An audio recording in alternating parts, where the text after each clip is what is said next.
दक्षिणी उमगा पंचायत समिति क्षेत्र संख्या 25 के सभी जनता के हाथ जोड़ के गोड़ लगतनी ये भैया।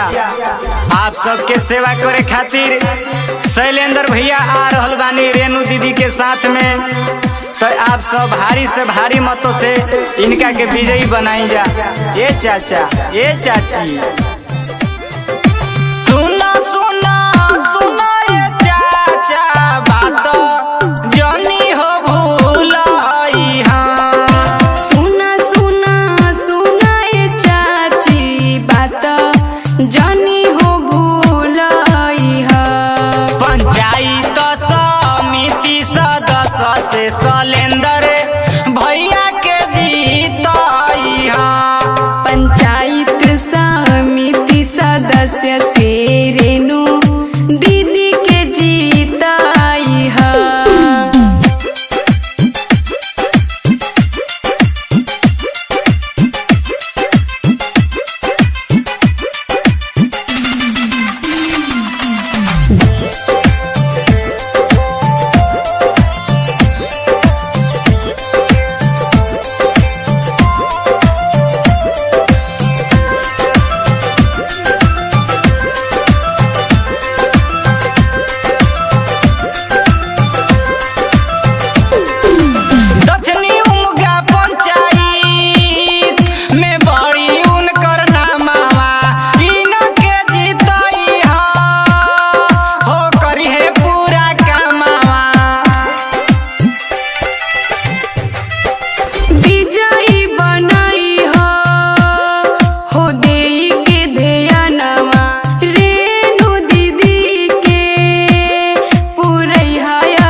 शैलेंद्र भैया के जीताई। हाँ पंचायत समिति सदस्य से रेणु दीदी के जीताई। हाँ Mixed by DJ Sipu 7739681918।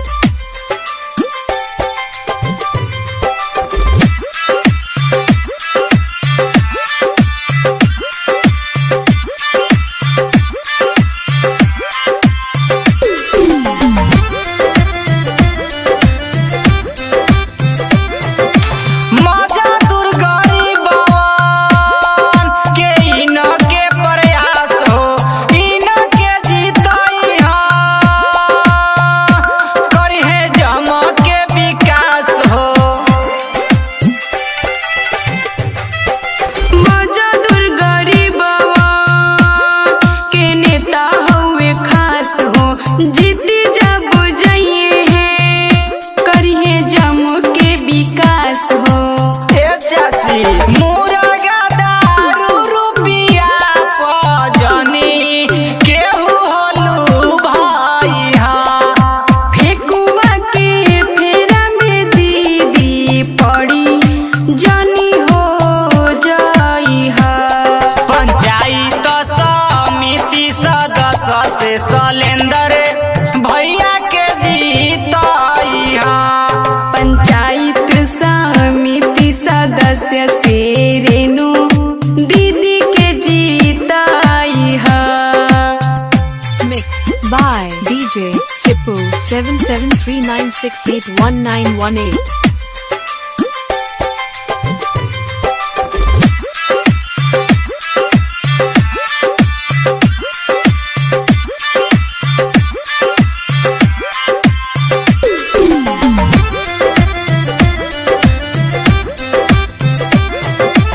जाति पाति के ना करे भेदभाव हो भैया शैलेंद्र के बाया 600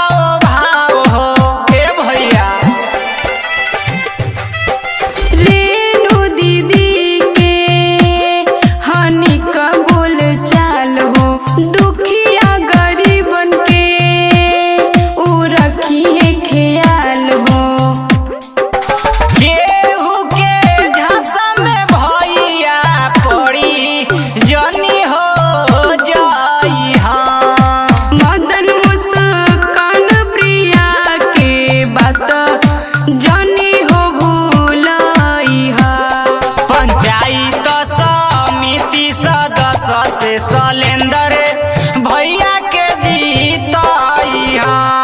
पंचायत समिति सदस्य